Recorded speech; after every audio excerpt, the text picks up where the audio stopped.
We've got two silent acoustic guitars with us today. The first one is the NBSG-S by Natasha, and I've got the Hush I by Donna. Now, both of these guitars are designed in such a way wherein you have to plug it into an amplifier or some kind of PA system. Without that, there's no real sound. Now, why do we do this? It's because in today's day and age, you have a lot of musicians performing on stage in travel situations, and an acoustic guitar to mic up or even adding a pickup creates a lot of feedback. There's a lot of issues. An acoustic guitar is really big, and traveling with that becomes a problem, which is why the industry has come up with a lot of these silent guitars. And we can see two different styles here. With the Hush I, it actually comes with these two detachable frames. So the actual guitar reduces to just this block of wood that can be put into a travel size gig bag that can fit in your suitcase or in your flight overhead cabin and can be taken wherever you go. NBSG-S by Natasha also comes with a detachable frame, just the top frame, and that also comes in a very sleek carry-on baggage that you can take on your flights. How do we amplify this? Well, both of these guitars have a piezo style pickup, which means there's a piezo rod seated underneath the saddle, and that connects to an output here, which goes to your amplifier or your PA system. And in order to control your sound, we have a preamp section on top here, which has a very simple EQ and a volume control. Now, both of these have different preamps, and we're going to get into those right now. So let's start off with the NBSGS.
Alright, so we just heard a little bit from the NBSG-S and the preamp section. So what are your thoughts on first thoughts on when you play this guitar? It first of all feels great. It's obviously it's a silent guitar, so it's got a great, it's weightless, essentially, right? Playability is great. The neck, however, although it's a silent guitar, the neck does feel like you've got something in your hand. So a lot of people have this notion that, oh, it's a silent guitar is like almost like a half a guitar, or if they take it as a joke. Once you hold the neck, you're like, no, this is some serious business that's going on here. So that's the first thing that I want all the people to understand. It's got great frets, like they're tall and nice to play, and it's got a great sound. The strings feel great. It's although these are just regular strings, they do feel like either they're slightly lighter or they just don't feel like they're like a regular acoustic guitar. So you've got greater playability that way. They feel really nice on this one. Yeah, I mean, it is constructed with the strings going through the body, and this is like a solid block of mahogany wood. as opposed to an acoustic guitar where we would have actually a sheet of wood on top, whether it's a solid top or a laminate, and the strings attached to them. So it does construct a little differently, and that does affect the playability. Now coming to the pickups that you've recorded, let's hear some of that.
Alright, so now let's talk about the preamp over here. It's got some interesting things going on here. So can you talk us through that?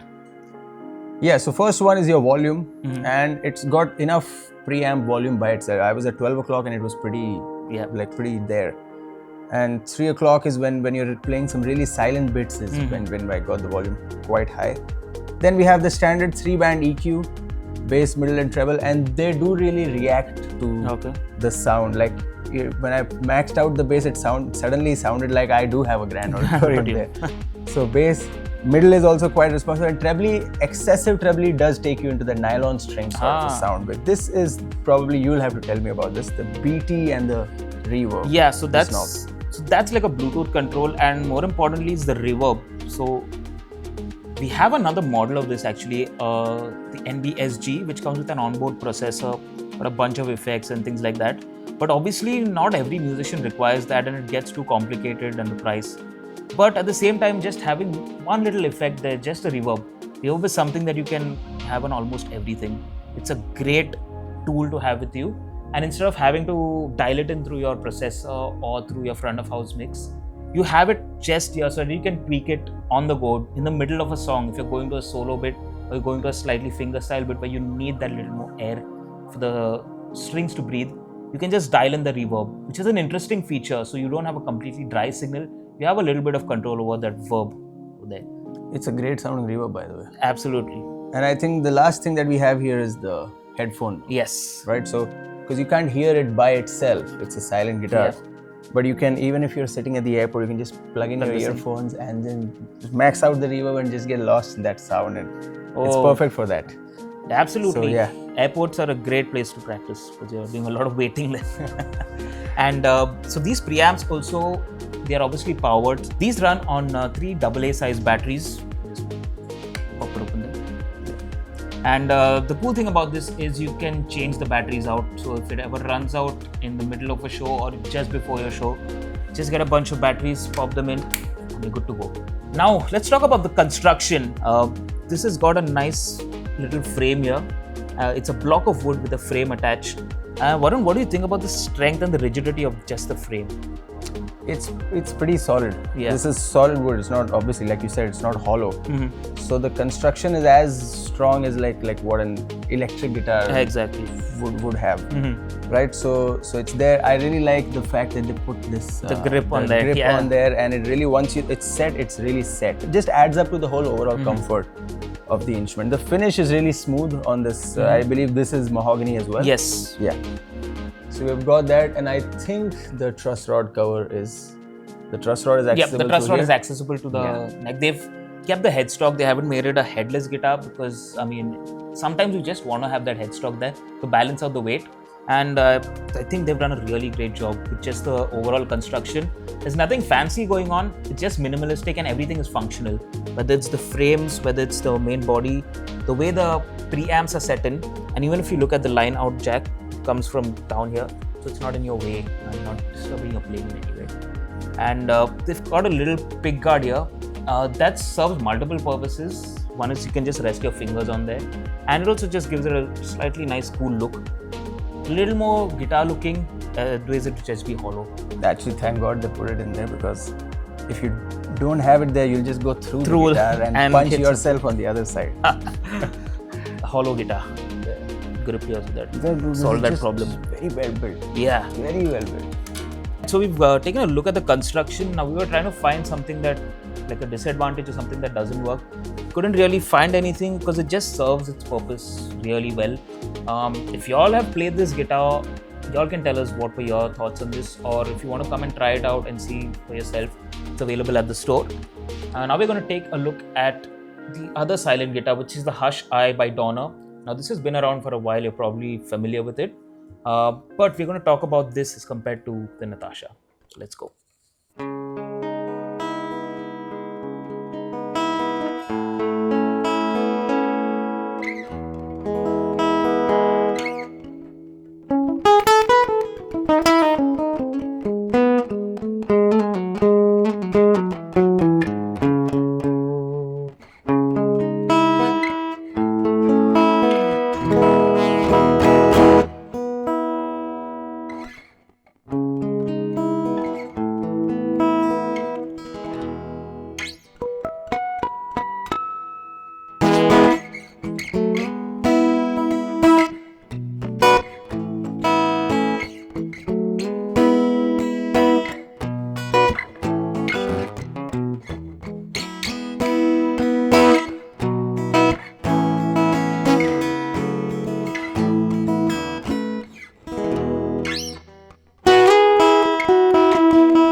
Alright, so you just heard the Hush I by Donner, and now this really takes the minimalism, the travel aspect to its extreme. You can see it doesn't have a headstock firstly, so the tuning keys are on the end. It's got these two frames that are detachable. It's got Allen key screws on there, so you can just pull them off. So unlike the Natasha, which only has one of the frames detachable, this has both the frames detachable, and the guitar just turns into a block of wood with some strings on it. This has also got a piezo style pickup. So this is the output jack, which doubles up as a strap knob for when you're standing and playing. So again, keeping those design aspects in mind. This also comes with a preamp, as I mentioned, that's battery operated. This operates on a 9-volt battery, so that's one major difference. Right, so Varun, now you've played this guitar just now. What are your first thoughts? Yeah, it really does take minimalism to a whole different level. And it's the first thing I could notice is it's weightless. It's like barely less than 1.5 kilos or something. It's like weightless. So the neck is also not as as thick as the last guitar that I played. This is just like slim, and it is really serving the purpose of the sound now. Okay, so it's that. But apart from that, I didn't dislike the neck finish. It's just, it plays really well again, all the way till the last fret. I can see they've thought about like a live situation or a recording scenario where they did put the phase knob on it. So in case if your phase is clashing with some other element in the mix, you can do that.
One thing that I did really love is the preamp's fine, the EQs react really well.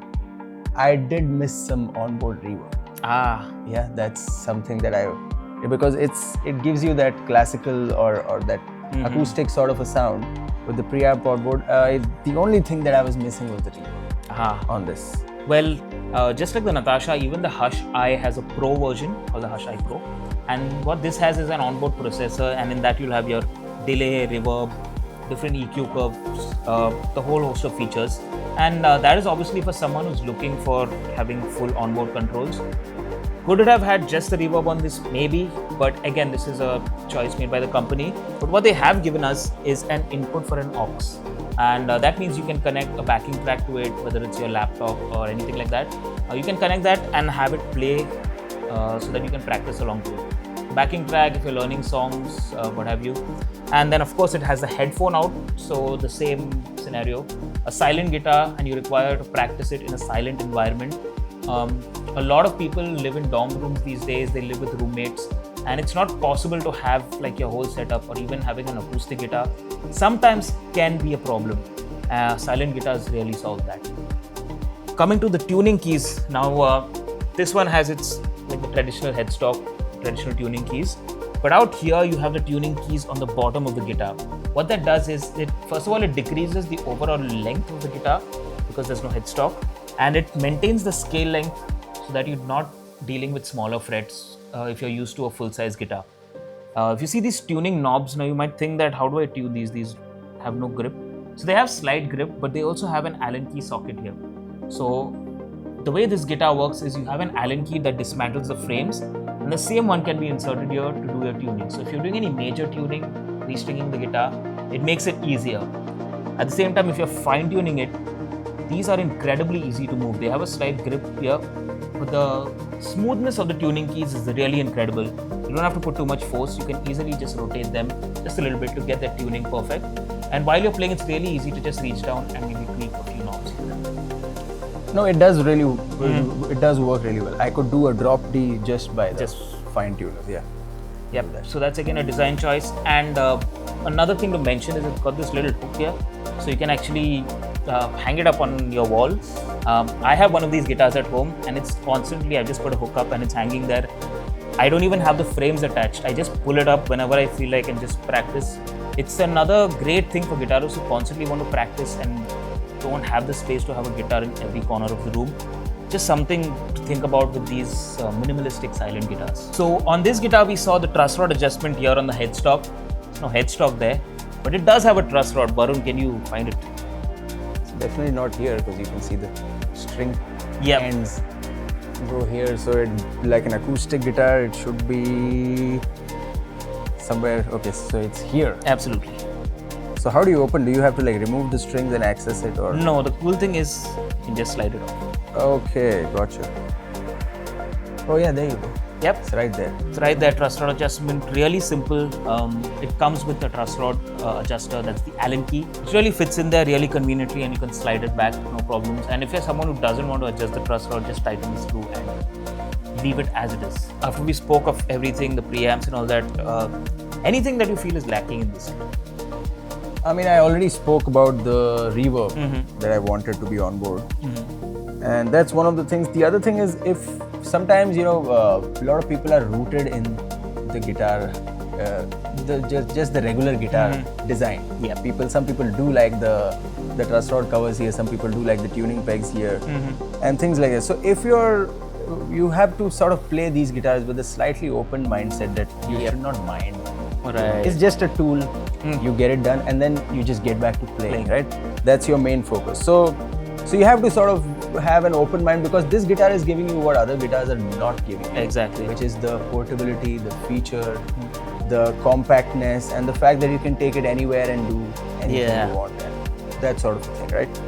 And so as far as the playability and the feel goes, it's quite there. It's not a compromise at all compared to like a full-size acoustic guitar. It's just the sound at which you connect through the PA and you have to dial it in. So it's a little bit of a process to connect this and get the sound. Right. Okay, so roaming with it is the easy part. Yeah. It's when you get to the venue and connect it, and that's where you have to spend a moment getting your sound right.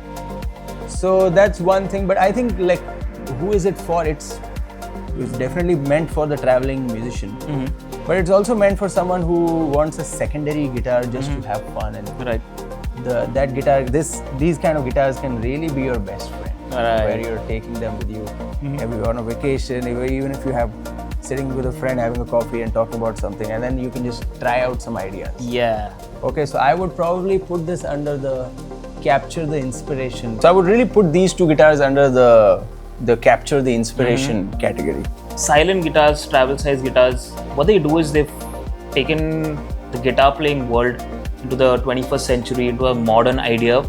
I've got one of these guitars, and all of my friends, anyone who comes home is just really shocked by seeing this, because it's not associated with a traditional guitar, it doesn't look like one. And another thing that people told me was, and even customers who've come to check these guitars out, is because of the size of these guitars, it's actually easier to play for people who have smaller bodies. So like women or someone who's slightly short like me. Playing a grand auditorium or a dreadnought guitar makes it so difficult that you are almost discouraged from playing those guitars. What these guitars do is, it has a very thin body, which means that it's easier to play, and it makes you want to play the guitar even more. And besides the fact that it just looks really cool to carry around and to play, it means that it's encouraging more and more people to pick up the guitar, moving away from the traditional style of construction of guitars, yet keeping the sound and the functionality the same. Silent guitars are definitely the way to go. They're guitar of the future. You're going to see more and more of these happening. And hopefully this conversation that we had helped you understand a little bit more about what these guitars are. You can come try it out and see for yourself. And we would like you to let us know in the comments, what are your thoughts? What are your experiences with silent guitars? Do let us know in the comments if you want us to talk about these more, if you want any more features. I have mentioned that there is a pro version for both these guitars which come with onboard processors. If you would like us to do a comparison of that, we can do that as well. So till then, we'll see you on the next one.